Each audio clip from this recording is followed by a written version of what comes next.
Assalamu alaikum. Good time to all of you. Hope you all are fit and fine. This is me Faisal in Punchu. Thank you for watching my video and welcome Easy English video. And today I would like to discuss tense. Before that, I discussed tense and I discussed present indefinite tense. And that day I said every tense has 6 category. 1 is affirmative, 2 negative, and 3 interrogative, and 4 negative interrogative, and WS question. And before that, I discussed affirmative or negative. And today I would like to discuss interrogative or negative interrogative. Actually, interrogative or negative interrogative, we use a use. Affirmative or negative means হ্যাবোধক or নাবোধক সূচক বাক্য। আমাদের দৈনন্দিন জীবনে আমরা সবসময় এই বাক্যগুলো ব্যবহার করে থাকি, কিন্তু আমরা যখন ইংলিশে কথা বলি তখন আমরা এটা না জানার কারণে আমরা এই বাক্যগুলো সহজে ব্যবহার করতে পারি না। এই এই বাক্যগুলো হচ্ছে এই ধরনের, যেমন আমরা দৈনন্দিন জীবনে আমরা অনেক কথা ব্যবহার করে থাকি, যেমন তুমি কি পান করো, তুমি কি সেখানে যাও, তুমি কি ক্লাসটি করো, অ্যান্ড তুমি কি যাও না, তুমি কি খাও না। তো এই সমস্ত বাক্যগুলো আছে যেগুলোর উত্তর এক বাক্যে হয়, যেমন তুমি কি যাও, হ্যাঁ আমি যাই, তুমি কি যাও, হ্যাঁ না আমি যাই না। This type of sentences is interrogative or negative interrogative, and this topic is so much enjoyable topic, and I hope you are all enjoy this video. And before that I said present indefinite tense main structure. Okay, I write down main structure. Present indefinite tense এর main structure হচ্ছে subject plus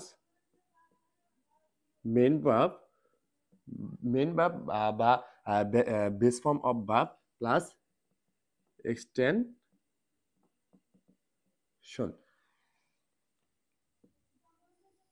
এই স্ট্রাকচারটা হচ্ছে present indefinite টেন্সের মূল structure. এটা ব্যবহার করে আমরা অ্যাফার্মেটিভ আর নেগেটিভ সেন্টেন্স গতকালকে তৈরি করেছি, কিন্তু আজকে আমাদের টপিকটা হচ্ছে ইন্ট্রোগেটিভ আর নেগেটিভ ইন্ট্রোগেটিভ মিন্স হ্যাবোধক বা নাবোধক সূচক বাক্য। হ্যাবোধক বা নাবোধক সূচক বাক্য। এই বাক্যগুলো হবে এইরকম যে কিছু কোশ্চেন টাইপের, যেমন ইনস্ট্যান্ট কোশ্চেন টাইপের, এবং এই কোশ্চেনের উত্তর হবে খুবই সংক্ষেপে, যেমন হ্যাঁ অর না। যেমন আমরা আমাদের দৈনন্দিন জীবনে বলি তুমি কি ভাত খাও, তুমি কি পানি পান করো, তুমি কি মদ পান করো, তুমি কি গাড়ি চালাও, তুমি কি আকাশে ঘুড়ি উড়াও। এই টাইপের যত কোশ্চেনগুলো আছে এগুলা কিন্তু দেখেন যখন আমরা এগুলার অ্যান্সার দেব তখন আমরা হ্যাঁ বা না এর মাধ্যমেই অ্যান্সার দিতে পারি। যেমন হচ্ছে তুমি কি দৌড়াও, হ্যাঁ আমি দৌড়াই। তুমি কি দৌড়াও না, না আমি দৌড়াই না। This type of question is interrogative or negative interrogative. First of all, I would like to discuss interrogative.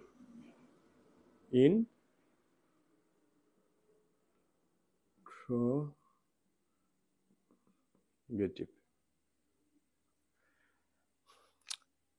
আমরা আমাদের প্রথম ক্লাসে পড়েছিলাম যে অ্যাফার্মেটিভ অর নেগেটিভ। আসলে প্রেজেন্ট ইনডিফিনিট টেন্সের মেন স্ট্রাকচারটা হচ্ছে subject plus verb plus extension. এই স্ট্রাকচারটা ফলো করে হচ্ছে অ্যাফার্মেটিভ অর নেগেটিভ সেন্টেন্সের ক্ষেত্রে। কিন্তু যদি আমরা এই প্রেজেন্ট ইনডিফিনিট টেন্স দিয়ে interrogative or negative interrogative sentence তৈরি করতে চাই তাহলে আমাদের স্ট্রাকচারে কিছু পরিবর্তন আনতে হয়। যেমন হচ্ছে যদি আমরা কোনো বাক্যকে অ্যাফার্মেটিভ অর নেগেটিভ থেকে ইন্ট্রোগেটিভ অর নেগেটিভ ইন্ট্রোগেটিভ সেন্টেন্সে আনতে চাই তাহলে আমাদের যে কোনো অক্সিলারি ভার্বের সাহায্য নিতে হবে, এবং প্রত্যেকটি টেন্সের কিছু কিছু অক্সিলারি ভার্ব আছে। যেমন প্রেজেন্ট ইনডিফিনিট টেন্সের আমি বলেছিলাম দুইটা অক্সিলারি ভার্ব আছে, একটা হচ্ছে ডো আর একটা হচ্ছে ডাস। এখানে প্রশ্নটা হচ্ছে কখন আমরা ডো ব্যবহার করব আর কখন আমরা ডাস ব্যবহার করব। তো যখন ফার্স্ট সাবজেক্ট ফার্স্ট পারসন আর সেকেন্ড পারসন হবে তখন আমরা ডো ইউজ করব, আর যখন সাবজেক্ট থার্ড পারসন হবে তখন আমরা ডাস ইউজ করব। and there is main structure is subject plus verb plus extension. যদি আমরা এটাকে ইন্ট্রোগেটিভে আনতে চাই তাহলে আমাদের প্রথমে অক্সিলারি ভার্বের সাহায্য নিতে হবে। এখানে তাহলে অক্সিলারি ভার্ব কি আছে? Do or does. এই দুইটা অক্সিলারি ভার্বের মধ্যে যে কোনো একটি অক্সিলারি ভার্বকে আমাদের সাবজেক্ট অনুযায়ী প্রথমে বাক্যের প্রথমে বসাতে হবে, তাহলে আমরা interrogative or negative interrogative sentence making করতে পারবো। তো ইন্টারোগেটিভ সেন্টেন্সের মেন স্ট্রাকচারটা হচ্ছে এইরকম। First of all you have to take auxiliary verb and after that you have to take subject and after that verb plus extension. এখানে আমি ইতিমধ্যে বলেছি যে অক্সিলারি ভার্ব প্রেজেন্ট ইনডিফিনিট টেন্সে only do or does. You have to use in present indefinite tense only do or does. If I give some example, that will be there is auxiliary verb. First of all, you have to take any type of auxiliary verb. Okay, first of all, I have take do, and after that you have to take a subject. It can be any subject, and first of all, I take you, and there is verb. Verb can be anything, and present indefinite tense verb is base form of verb, and verb is a go. And you have to remember that after interrogative sentence you have to always write down question mark, and there I write down one example: do you go? And after that you have to write down question mark. এটার বাংলা হচ্ছে do you go, তুমি কি যাও। এখানে দেখেন do you go, তুমি কি যাও, এটা এক ধরনের সংক্ষেপের একটা কোশ্চেন তৈরি হয়েছে, যেটার উত্তর হতে পারে হ্যাঁ আমি যাই অথবা না আমি যাই না। তাহলে এটার উত্তরটা আপনারা ইংলিশে কিভাবে কিভাবে দিবেন? যেমন কোশ্চেন আরো হতে পারে, যেমন হচ্ছে ডু ইউ রান, তুমি কি দৌড়াও? ডু ইউ ওয়াক, তুমি কি হাঁটো? ডু ইউ ইট, তুমি কি খাও? অ্যান্ড ডু ইউ ফ্লাই, তুমি কি উড়ো? যদি এই টাইপের কোশ্চেনগুলো ইংলিশে হয় তাহলে আপনাদের উত্তরটা ইংলিশে দিতে হবে এইভাবে। যদি আপনার উত্তরটা হ্যাঁবোধক হয় তাহলে আপনার উত্তরটা দিতে হবে এইভাবে: ইয়েস আই ডু, হ্যাঁ আমি যাই। অ্যান্ড যদি আপনার উত্তরটা নাবোধক হয় বা নেগেটিভ হয় তাহলে আপনার উত্তরটা এইভাবে দিতে হবে: নো আই ডোন্ট গো। এই থিমটাই আসলে হচ্ছে ইন্টারোগেটিভের main themes. And another is negative interrogative. যদি আমরা এই ইন্টারোগেটিভ সেন্টেন্সকে যদি আমরা নেগেটিভ ইন্টারোগেটিভ সেন্টেন্সের মতো বানাতে চাই, যেমন এগুলা বাংলায় হচ্ছে এইরকম: তুমি কি যাও না? তুমি কি খাও না? তুমি কি দৌড়াও না? তুমি কি সাইকেল চালাও না? তুমি কি বাইক চালাও না? এই টাইপের যে কোশ্চেনগুলা হচ্ছে কোশ্চেনগুলা আছে সেগুলোই হচ্ছে নেগেটিভ ইন্টারোগেটিভ। এখানে interrogative or negative interrogative totally same, there is some difference.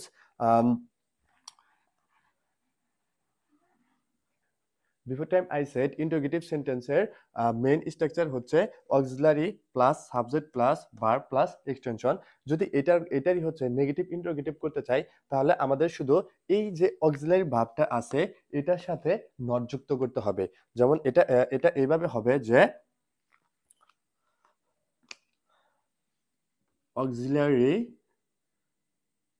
Plus not plus subject plus verb plus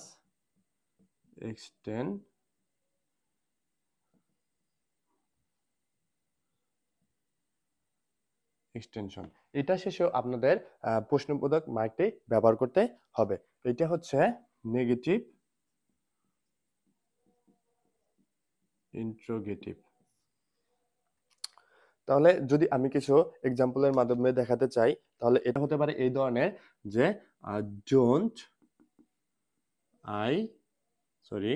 don't you go, don't you go, তুমি কি যাও না? এটা আরো হতে পারে যে don't you run, don't you walk. This type of question is negative interrogative question. এখানে হচ্ছে আমরা এই জায়গায় তো হচ্ছে ডু ইউজ করলাম আর ডোন্ট ইউজ করলাম। যদি আমাদের সাবজেক্টে থার্ড পারসন হয় তাহলে আমরা কি ইউজ করব? যেমন হচ্ছে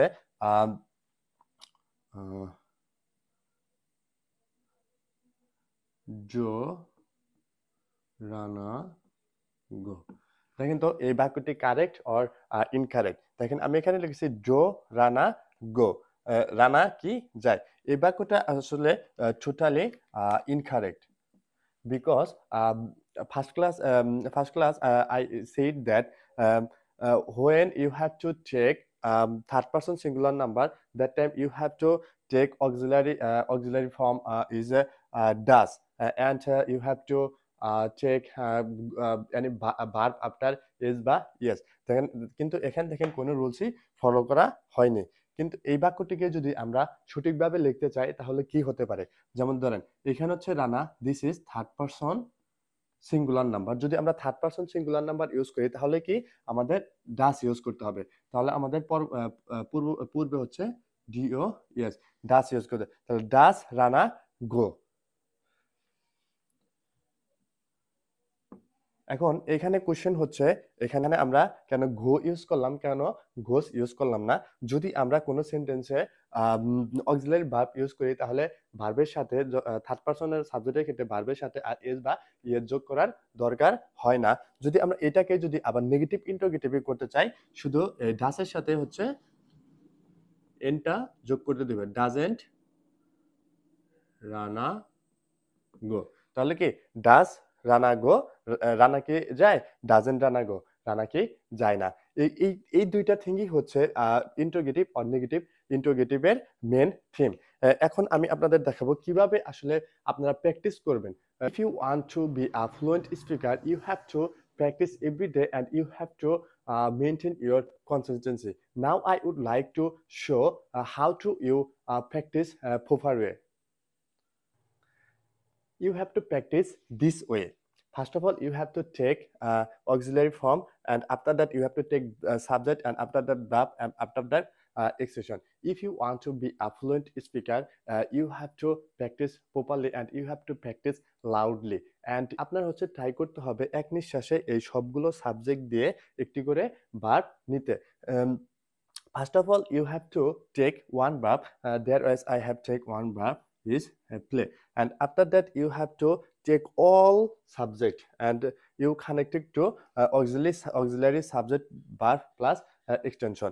এবং আপনাদের প্র্যাকটিস করতে হবে হচ্ছে এইভাবে, যেমন হচ্ছে আমি এখান থেকে হচ্ছে প্রথমে ডোটা নিব, ডো আই প্লে, আমি কি খেলি, ডো উই প্লে, আমরা কি খেলি, ডো ইউ প্লে, তুমি কি খেলো, ডো ইউ প্লে, তোমরা কি খেলো, ডো দে প্লে, তারা কি খেলে, অ্যান্ড ডাস শি প্লে, সে কি খেলে, ডাস হি প্লে, সে কি খেলে, ডাস ইট প্লে, ইয়া কি খেলে, ডাস রানা প্লে, রানা কি খেলে, ডাস মাই মাদার প্লে, আমার মা কি খেলে। এইভাবে হচ্ছে আপনাদের প্র্যাকটিস করতে হবে এবং এক নিঃশ্বাসে সবগুলো সাবজেক্ট দিয়ে ভার্ব দিয়ে এবং একটি ভার্ব দিয়ে অক্সিলারি ভার্ব দিয়ে আপনাদের প্র্যাকটিস করতে হবে। প্রত্যেকটা ভার্ব আপনাদের এক নিঃশ্বাসে বলা ট্রাই করতে হবে, যেমন এইভাবে, যেমন এখানে আমরা হচ্ছে কুকটা নিব এবং এইভাবে আমরা প্র্যাকটিস করার চেষ্টা করব এক নিঃশ্বাসে।